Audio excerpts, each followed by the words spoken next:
Hello, all you paranormal pondering people. Welcome back to Michelle's Paranormal Pathways Shadow Beings Part 2. And the photographs that changed everything.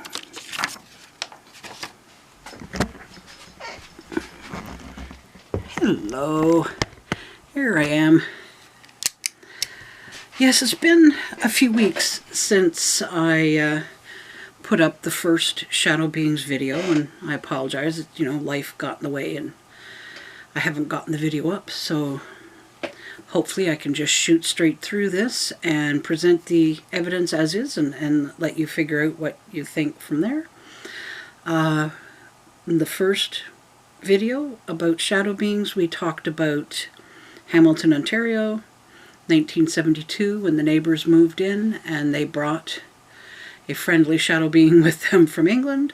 I talked about the falls at Dundas and the shadow beings that were there, Rattlesnake Point, the shadow beings that I saw there, Crawford Lake, scary mother and shadow beings there, and how afraid I really felt there. And today we are going to talk about what happened approximately eight and a half years ago in Cobourg, Ontario, and the photograph that changed everything. The first photographs were taken in Our World of Wonders Weird Willie episodes. There was 4, possibly 5. And the story is explained in part 1, so we don't need to explain all of that. We got a lot of interesting photographs and things that happened there and things that we did. So I know you just want to get to the photographs, get to the photographs, get to the photographs. The reason this particular episode, I believe, is so important is that all of these experiences happened over a period of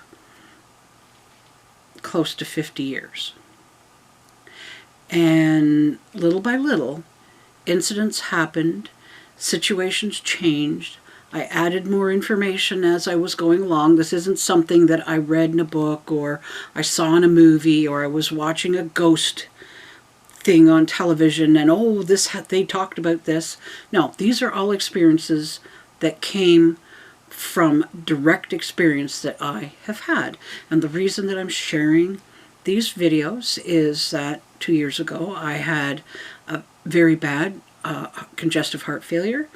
I don't know what my time limit is here, and I just want to be able to share the opinions and the experiences that I've gathered so that long after I'm gone, someone can find the video and go, oh, that's what I'm having right now, or how do I deal with this, or how do I clear all of those questions. If I help just one person, I'll be happy. Because when I was young back in the 1960s, there was no help. There was nothing. I was on my own, and the first few experiences that I had with other people, some of them were quite terrifying.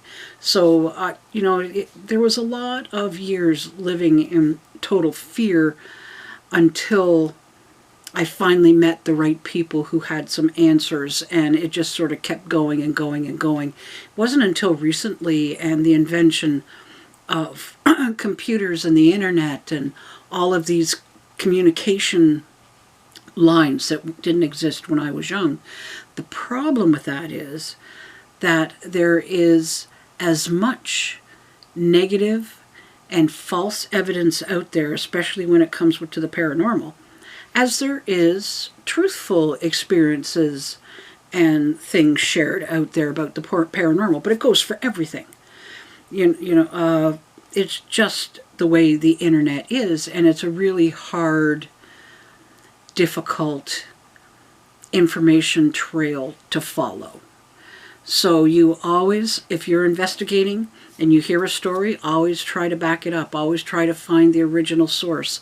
I don't know how many times I have had paranormal events described to me as real and genuine, and they are describing a movie plot or a book plot that is clearly fictional, but they're using it as a resource book for actual facts, and it's not. So there's a really fine line between fact and fiction when it comes to paranormal, and that's just the genre of what paranormal is. It's beyond normal, but you need to remember, normal is part of the word, because it is normal, it is natural. Yes, it's startling and confusing and misunderstood, just as shadow beings are completely misunderstood by about 95% of the paranormal population. And of course, it goes back to intent. What is the person that you're talking to, the person that filmed the video, the person that wrote the book, the person that's out there relaying information? What's their intent behind it? Is it just to make something exciting and get money? Is it just to scare somebody? Is it for pure entertainment? There's so many reasons why information is out there and why people are doing what they're doing. I'm doing this because when I was young in 1960, I had no help. I struggled for years and years and years trying to understand what was happening to me, what I was seeing, what was happening to the other people around me. And little by little, I just had to dive in and try to figure stuff out. I had no choice. It was in my face. So these videos are to help people, not only to help people that want to do investigations, to do it properly.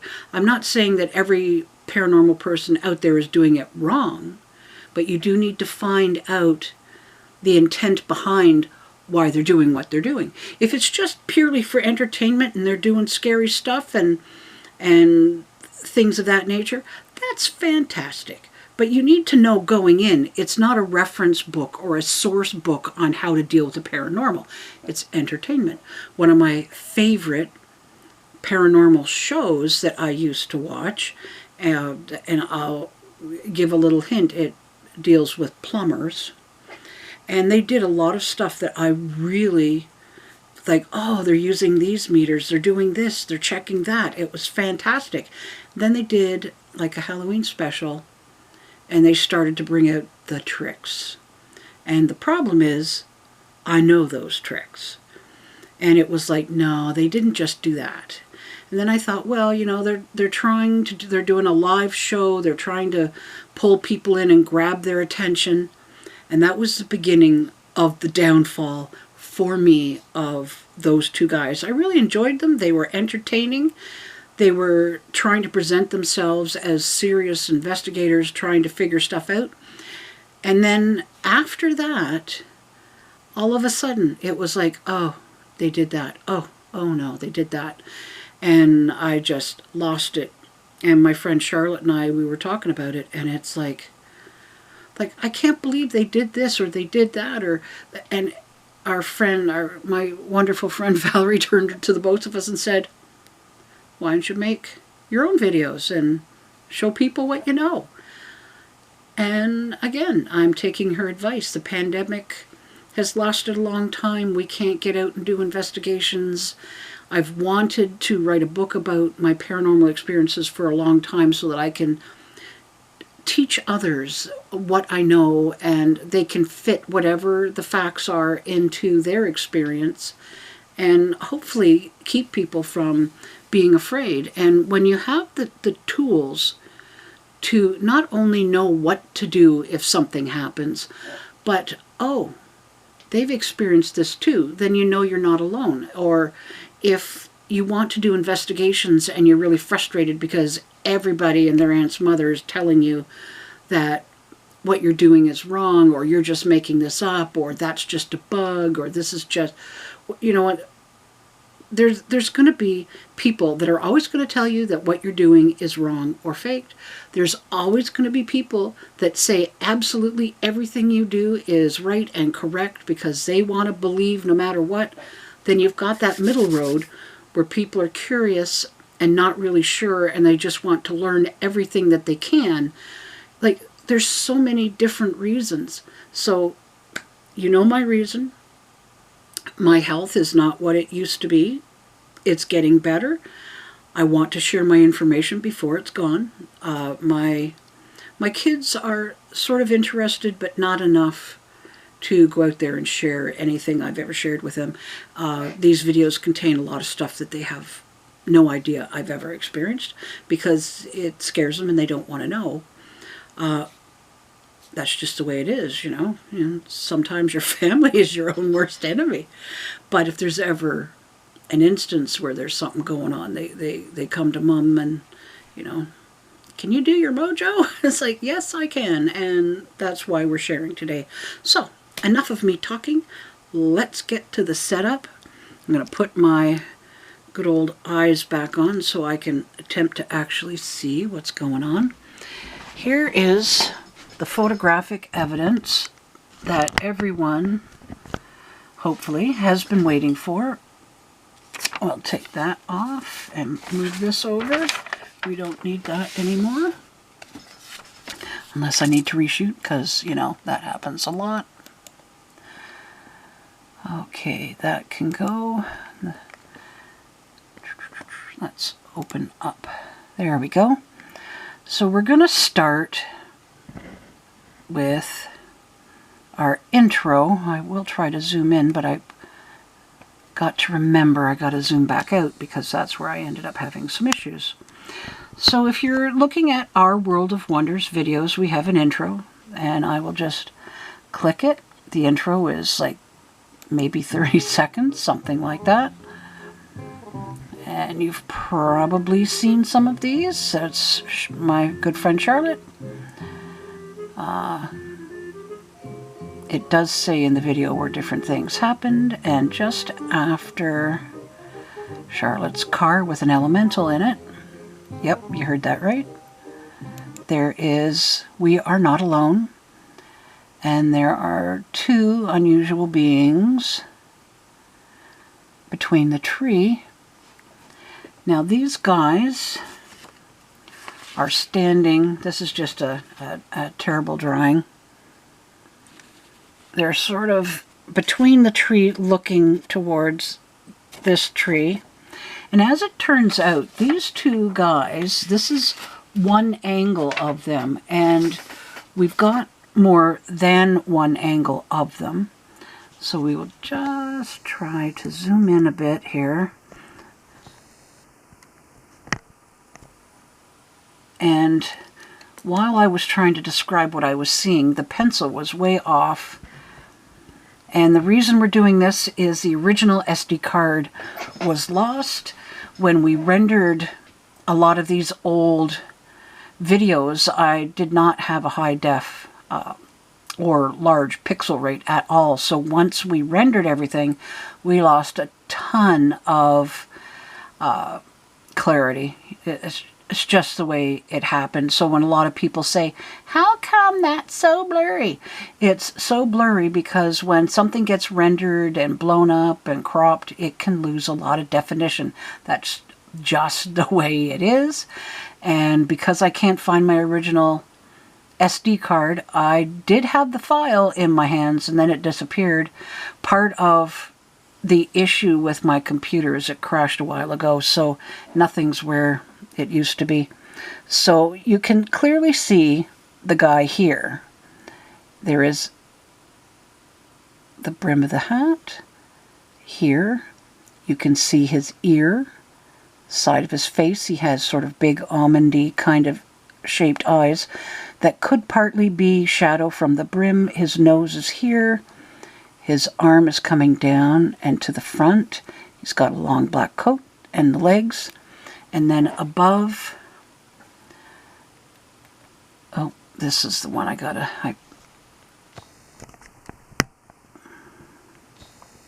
oop. The one above, and we won't spend a buttload of time on it. The hat is here, he's facing this way. And yes, I understand it's not clear, but we're going to be talking and showing some other pictures in just a minute. So let's back the way back out. I'm going to try and get through this kind of quickly. So this is the next video. It's Our World of Wonders, The Haunting of Weird Willie. Now that's not being disrespectful. It's William Hunt, I believe is his name. But everyone, when I first came down to this area, everyone calls him Weird Willie. There's a whole genre around him. So I just used the title Weird Willie because if I used William Hunt, nobody would know what the video was about. So I have no disrespect for him. And it's part, 3 of 4 plus extra is the title.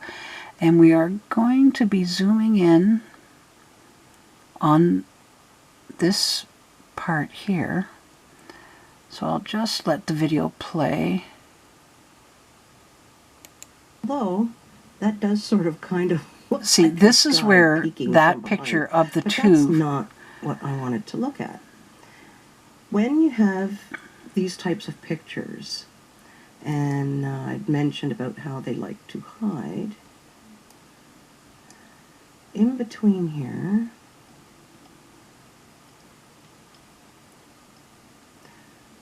oops, that's not the actual picture that I want. Yeah, I lost my mind back then too. Okay, see, no difference. I'm still new to this. It's somewhere I have a picture of that corner. This is the picture. Much better angle. This is it here. And it looks fairly, nothing. It's between the two trees, which is why I went to the place where I did. And we're looking right in here.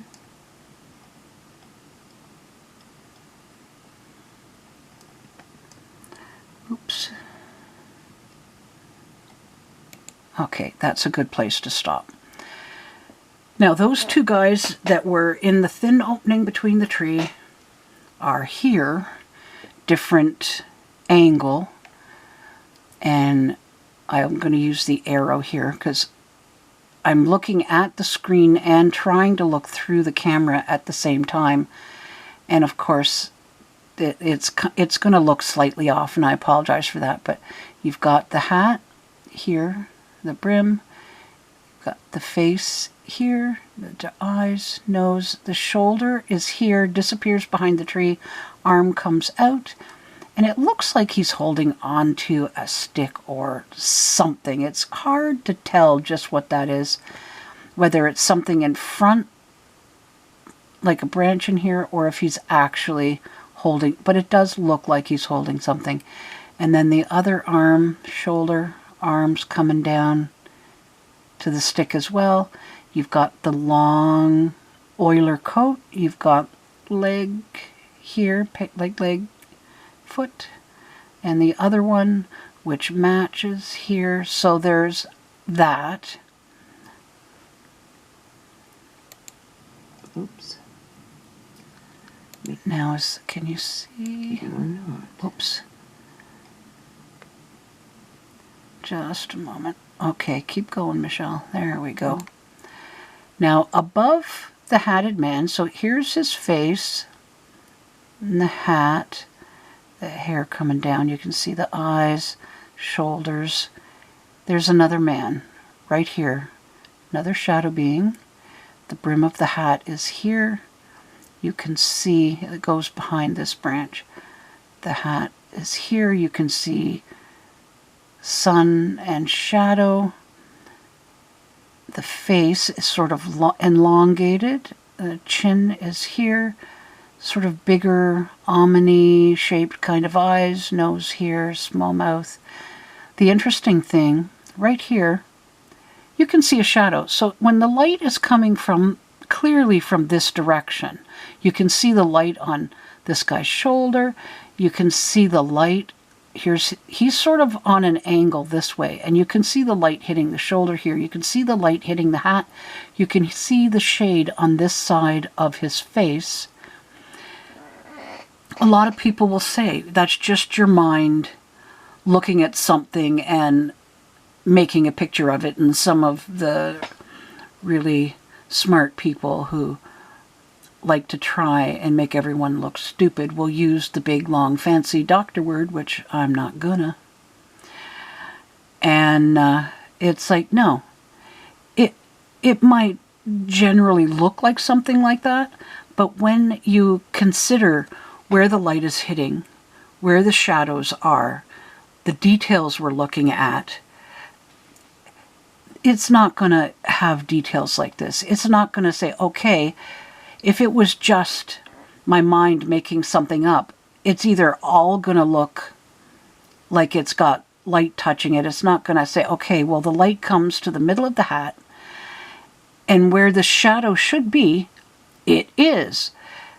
The light's coming this way, so it's hitting this side of the face, and yet where the brim of the hat is, lo and behold, there's shadow. So you've got the big guy who's here with the longer face and the bigger hat looking down, and then you've got the lower one here, where here's his face here, there's his shoulder coming down, the other arm, which is darker, you can see the light hitting his shoulder. So there's two men behind that tree. Clearly that's a happening. So let's go to the next, is it the next video? So it was at this point when we were talking about Bowmanton and the tragedy, I don't know if I said that right, tragedy of people digging up William's grave and leaving the bones around to scare their drunken friends, and using the skull as a soccer ball. And some people actually took the head and put it on the dashboard of their car and was driving around with it. Like, this was dug up and buried so many times that the stone that we saw before we got to the end here, like, it has the poem on it, and people would read the poem because it was in Old English, and it was all about, you know, young people when passing by. It starts out like that, and it's like, you know, don't take your friends for granted, and a lot of stuff like, you know, enjoy the people when they're here. You got to remember, he got the flu and pneumonia and died simply because there was no such thing as antibiotics. It wasn't a curse. It was just about the family imploring people to tell people while they're alive that you love them and that you value them.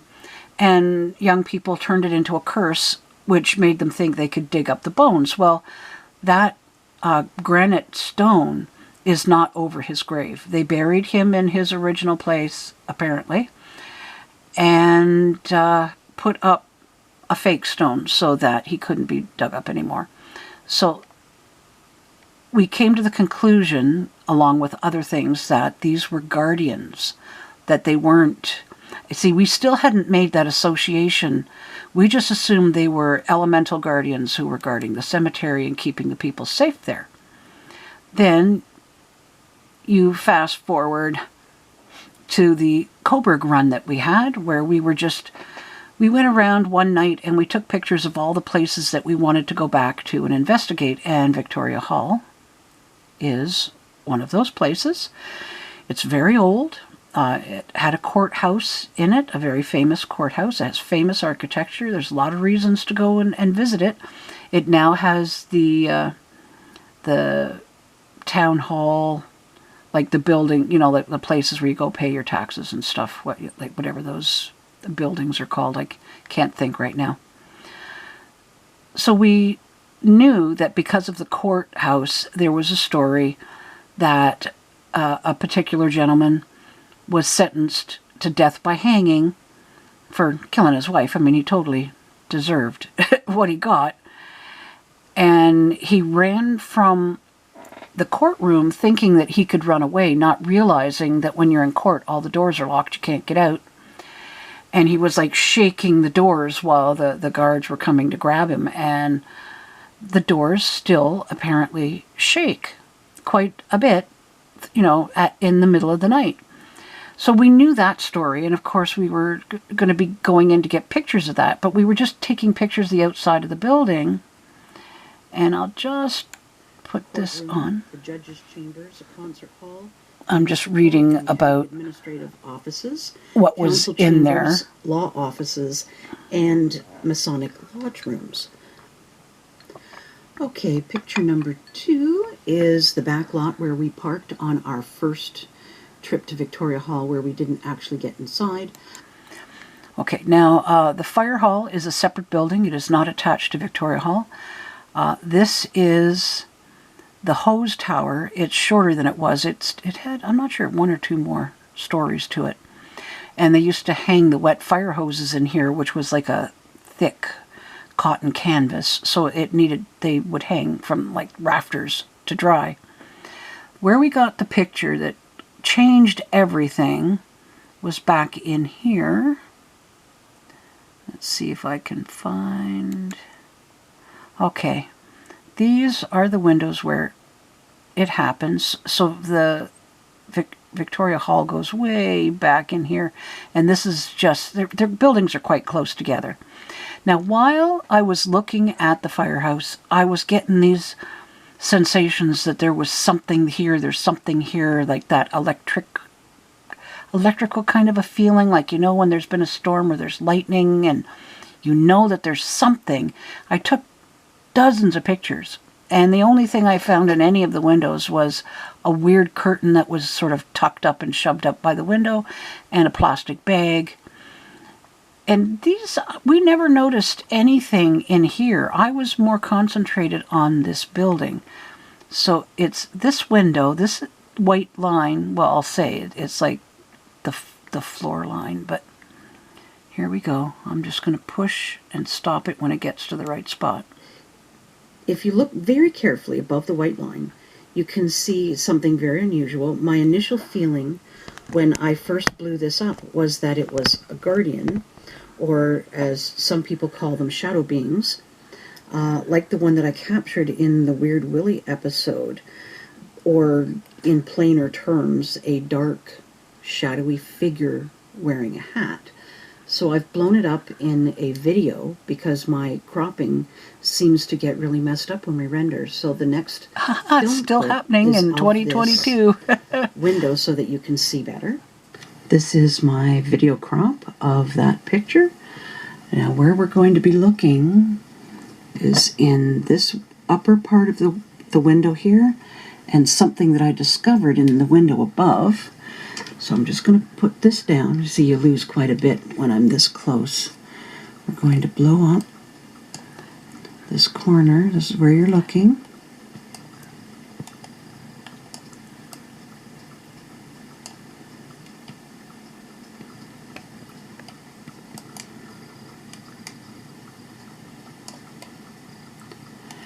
And if you look here, it looks like a dark hat, a face. To me, it looks like instead of being like straight on, it's looking down in this direction. You've got shoulders coming down, arms, and if we lift it up, there we go. Almost looks like it's crouching, perhaps. That's a good place to stop. A lot of people with... There we go. So let's back up a little bit. Oh, and take my finger off of that. Okay, so we've got the hat here, and I understand it's difficult to see. And you've got the face here. You've got an eye here. The bars kind of hide, like the nose is here and the mouth. You've got a shoulder coming down with the arm resting on his leg. Now, his leg is there, he's crouching. So he's like in a big squat position, and his foot is down here, the other knee. It's like he was crouching to hide so we couldn't see him, is what I was figuring. And if now the last time I tried to move forward to show you the other window, I don't see where, if I might have to go to the other. Okay, here's another shot of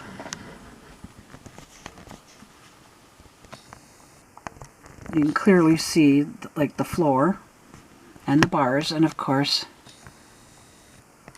Here we go. You can sort of, you can see, like, you know, butt area, leg bent, foot, the arm, like his shoulder, arms coming down, and it's resting on the length of the leg. And the other shoulder is the same way. If I back up a bit, whether you can see. And the interesting bit happened in the window above. Now, trying to find that is always difficult on this thing. No, that's one thing away, so I'll go to the next part. There we go. Window.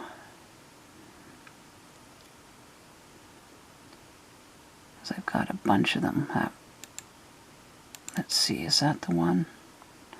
Okay, that is the close-up of the face, so I need to back up so you can see better. Let's go back a bit here to the first. Okay, why don't we just do all of them quickly?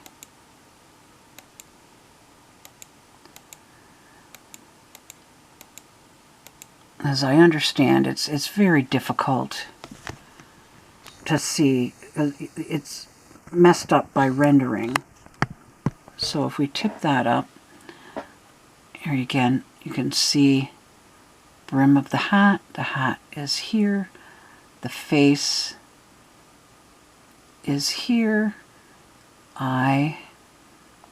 You see the shoulder coming down. It goes behind the tree and comes back.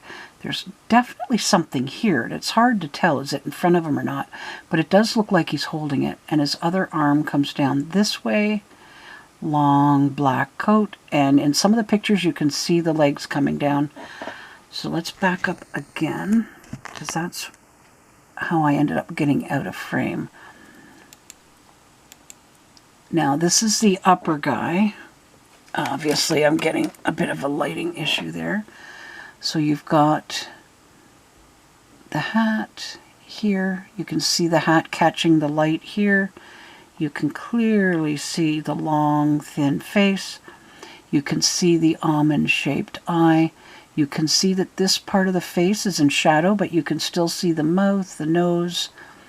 His shoulders are sort of on an angle this way, and then you've got the one in front of him, the hat, and the face. Okay, let's see if we can... No, that's kind of too close. But you can even see hair, eyes, the face coming down here. And yes, I know it's difficult to see. I totally understand that, which is why I was doing it in this particular way. And again, I kept trying to get a better, closer shot, but it's difficult. And of course the guy, when the other angle where you've got the hat is here, you can see his ear and the side of the face. The chin is here. You can see part of the nose, like the bridge of the nose. You can see the arm that is bent and coming towards the front, the long coat. So you can see it from the other angle. The one behind him is a little more difficult. The hat is up here. Face is facing this way, and the nose is here. The eye, that almond eye. So yes, I understand it. It's kind of difficult to see, and I apologize. When I can find those videos, I will definitely. But you can see, again, the hat, the eyes are quite large. And again there. This was the window directly above where the shadow being was in Victoria Hall. And right here, there is an orb. And a lot of people will, you know, argue, is it an orb, isn't it an orb? It was much clearer in the actual originals. And of course, once you try to blow up, you get all this discoloration, and then it renders and it also loses more definition. It's kind of hard to really see it. You couldn't see it the first time we looked at the photographs. That's sort of the important thing. See, I tried to make it even and bigger, and it didn't. So now Charlotte and I are kind of like, we found something amazing. You'll notice that we keep, in the video, I keep referring to them as guardians, and we came to that conclusion with the Weird Willie episode because they were clearly guarding and watching over the cemetery. I hadn't made the connection quite yet. So within a week or so after going through all the videos, and we went to several places. So I had Sidbrook to look at, I had Victoria Hall to look at, I had the armories to look at. Like, we went to several places.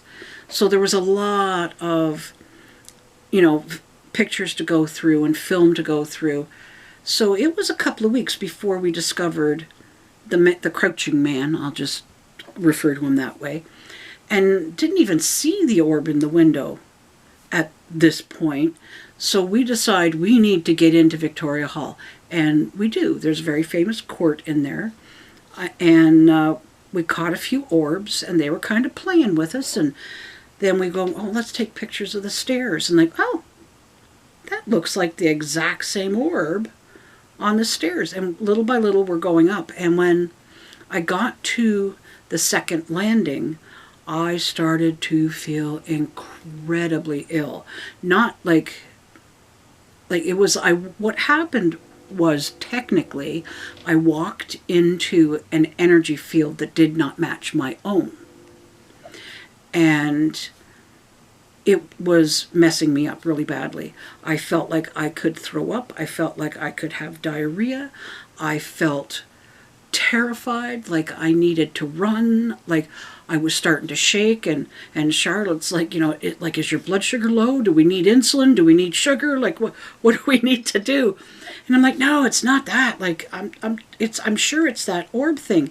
So we start following it, and like Charlotte's taking pictures and I'm taking pictures, and this orb is going upstairs, and eventually it pops off into the art gallery. And I was like, Charlotte, we don't need to actually be in this part because it's gone now. It's went upstairs. So we move back down to the second floor where the ballroom is. And I mean, it's magnificent. I mean, if you ever get to just go to Victoria Hall just to see it, has nothing to do with anything paranormal. It's just beautiful. And we realize, oh, we're on the west side of the building. We should go up the east stairwell. So we go down past, and one of the ladies in one of the offices, oh, do you girls need help? Like, she's probably thinking, oh, we're here to pay our taxes and we're lost. And I was like, no, we're just like, we can't believe how beautiful the building is. And she's like, oh, well, off you go and look. Like, there's security and stuff around the building. So it's even though you're kind of exploring and looking at things, there's an art gallery on the third floor and a bunch of stuff. So, but you're still being watched. So you sort of need to be careful what you're doing in there. So we start going up the stairs, and Charlotte was in one section, and I'm looking in another, and a giant black orb, like black. Exactly the way I describe shadow beings, with that black, dark, smoky, undulating, weird look. But I can see it physically with my eyes, and it's moving across the wall, and I start flashing, and Charlotte's like, what? And she comes over, even before she knows what it is I'm seeing, she's flashing. I'm telling her, there's a giant black orb, and I think it's moved over to where the ladder is, which it's one of those old-fashioned, like a ladder against the wall, and it's got like metal ribbing around it. so that if someone's going up, they're not going to fall backwards off. And I'm assuming it goes to the roof or somewhere up there, attic, whatever's up there. We didn't actually get it. I got a little edge of something, but nothing kaboom in your face. But the feeling I got from it was awful. It's like when you've done something as a kid and your mother does that look and like burning a hole in the back of your head. It's like, you know, like, oh my God, there's something going on. So as this is going on, and we're still trying to figure out the whole guardian thing and what's going on, and we had talked with a couple of people that are into the paranormal and energy workers and things of that nature, and we sort of came to the conclusion that they're like the police at the cemetery. They wear a uniform, they have a hat, they have a coat, they have a specific look. So they're guardians. This is what we were thinking. And then all of a sudden we see an orb, and I feel like I've been attacked in two places because it's such a difference of the frequency that you've got like a faster moving one and a slower moving one. And when they get together, it doesn't mesh, and it can shake you up. It can cause nausea, diarrhea, migraines. And when you have an experience like this, it's always good to have a bottle of water with you, because when you have an energy difference like that, it dehydrates you and can make you feel even sicker. The migraine can get worse. So water, water, water. When you're doing investigations, take water. Have emergency water in the car or somewhere where you can access it. Because when you do have an experience like this, it affects you more than just mentally as you're getting scared. Just a little hint. So when you're doing an investigation and you experience something like this, you do need to have water. When you come to your senses, and you're like, oh, I should be drinking water. So we did the right thing. We saw something. We took as many pictures as we could. 1, 2, 3, 1, 2, 3, 1, 2, 3, 1, 2, like just crazy, trying to capture whatever this thing was. And you go home and you're looking at everything and you're like, I'm just going to look at that shadow being again. So I go in, and at this point we're calling them guardians, because none of us really like the name shadow beings. It's a very negative connotation when other people are talking about it. And for whatever reason, I decide to look in the other windows to see if I can find more of these beings, and I find the orb. And then the orb triggers me. That looks a lot like the orb that we were following up the other side of the building. And then all of a sudden, everything clicked. And it was like, oh. So then I went back through all my past history of experiences that I had, experiences when things were bad, like at Crawford Lake, and there was some bad experiences at Rattlesnake Point. I mean, I could see them and would get that scared feeling, but not to the extent that I did at Crawford Lake and some other places.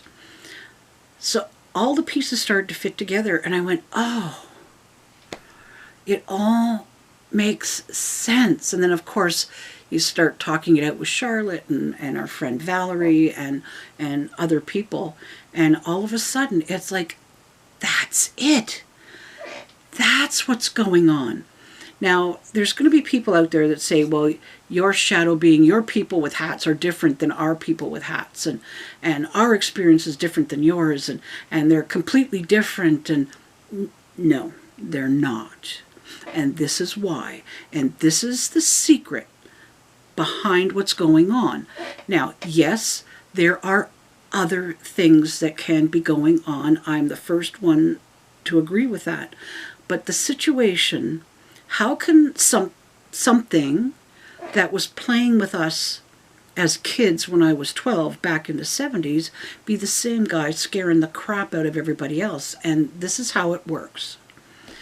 You have a guardian who keeps people safe from not just paranormal things that don't mesh with them like energy, or it could be something humanly physical, or it could be portals, who has the capability of manifesting so we can see them. Not all the paranormal can do that. Sometimes they can only manifest an orb shape. It all depends on the skills and the training of the entity or the energy being that is there. So the paranormal, it just means beyond normal. But normal is part of the word because it is normal. Just because we don't always sense it or feel it or see it doesn't make it not normal. It's normal for them. But let's get past that. You've got your shadow being here. You have your negative here. Let's use this piece of agate. You have the negative entity, let's say, like I experienced in the stairwell here. You are the camera. He places himself directly in front of you so that you are kept away from whatever is behind him. If it's a negative entity like the one on the stairs, you'll catch him in the window on the floor below, putting himself between me and the entity that was upstairs. And I did on upstairs run into a very negative entity that was harmful to me. But it wasn't attacking me, and that's the difference. It feels like a full-on attack, and it is because the energy, you've got a fast-moving energy and a slow-moving energy, and when they mix, the energies mess each other up. It's the same if there is a portal. Let's say you're doing an investigation, you're at an old farmhouse in the middle of nowhere. There might be an open well. Let's say it's not covered. It's caved in for whatever reason, it's not covered. And you're in the long grass, la-di-da-di-da, and you're taking your 3 or 4 pictures and you're getting all the windows and you're not paying attention to where you're going, and there could be an open well. And all of a sudden, boom, and you get this horrified, terrified feeling and you want to run. And most of the time, most investigators that experience that, most people that experience that leave. Usually they just turn and leave. And that's when accidents can happen. When you are just fight or flight and you turn and you run, you could, fall over a log or a clump of dirt or any number of things. And then you're saying, I was attacked, I was pushed. So it can seem that way, how mistakes and misinterpretations happen. That's one thing. If, let's say, it's not a physical earthly thing that it's trying to keep you safe from, like, a scrap pile, broken glass, let's say there's an old fence with a metal stake pointing up, you don't see it because it's in the tall grass. If you fall onto it, you're skewered and in the middle of nowhere, very bad. But let's say there's an energy portal there. Very common. Lots of energy portals all over the place. Sometimes we open them, sometimes they open them. And that energy does not mesh with people and can make you very ill to the point of not good results. It can end up in a lot of really bad things happening. So they're trying to scare you away from that. So these shadow beings, not only can they manifest on command when they need to get a human being's attention who is a solid person, not all energy beings have the capabilities of manifesting on command so that people can see them. Because for that to happen, most people need to have the same frequency, the same antenna. If you're trying to get a radio station, sometimes if you've got a bad antenna or you don't match the station, all you get is static. But when you get that radio station and it's fine-tuned, boom, you get it loud and clear. Now, those stations are on all the time. I don't hear them right now. You don't hear them right now because we don't have the right equipment. We don't have the right antenna. We don't have any of that stuff to sense it right now. It's going on all the time. It's not paranormal. Science, scientific. So when you think of the paranormal along those lines, where shadow beings can manifest on command, sometimes when they manifest, boom, to startle you into stopping and going the other way, to leave for whatever reason, if there is something very bad there, energy-wise, it's behind them, and you're going to feel that. So you sense this sudden, like, there's something bad, and then all of a sudden, poof, there's this dark shadow being with a hat who looks kind of menacing, and to be fair, they always seem to look that way. Either they're totally black or you do get some details, depending on the skills of the guardian, okay, trying to get you to go away. If you're an investigator and this happens and you suddenly start feeling sick, or you suddenly get this terrified feeling and you want to run, take 3 or 4 pictures. Take a step back while you're doing it. 1, 2, 3. If you turn to run because you're one of those kind of people, hold the camera backwards, rise it up, and click, click, click. So you're taking pictures behind you. Whatever it takes, because in that moment you might actually get a photograph.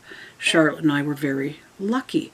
So when I say shadow beings are not the evil beings that we think they are, and you've had an experience and you felt the terror and thought, well, obviously they're black.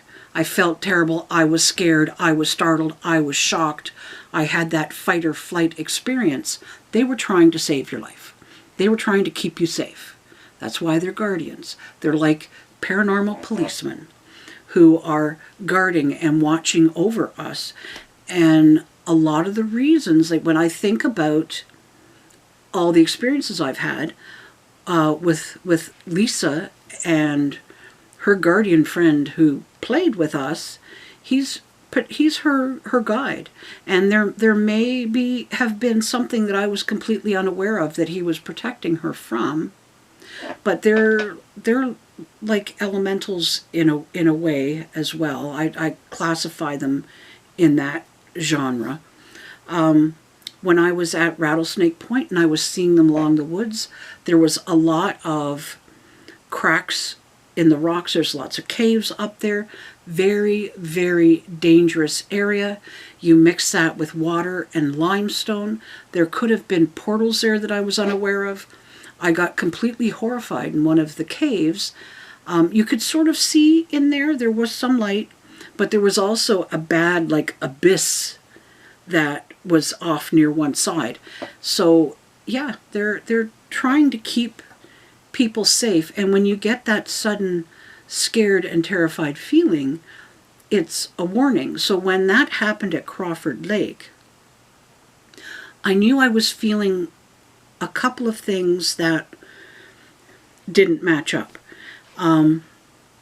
Shadow being, yes, but I kind of got like a Bigfoot or creature kind of a feeling there as well.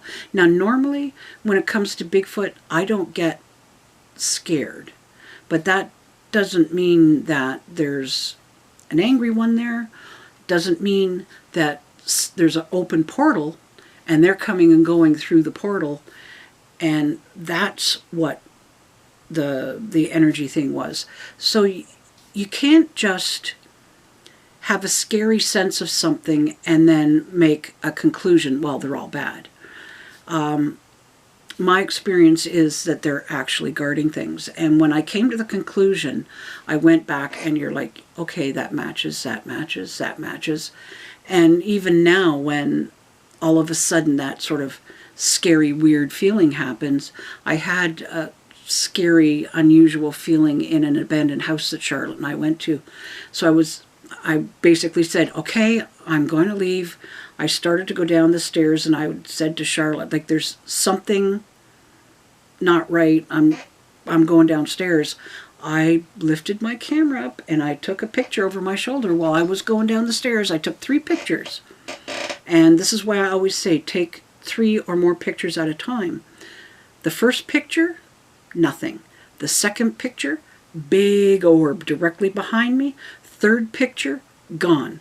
If that was an insect, for instance, and you do the click, click, click, you're going to see its flight path through the frame. It's going to start here, it's going to be here, it's going to be here, or like whatever it is.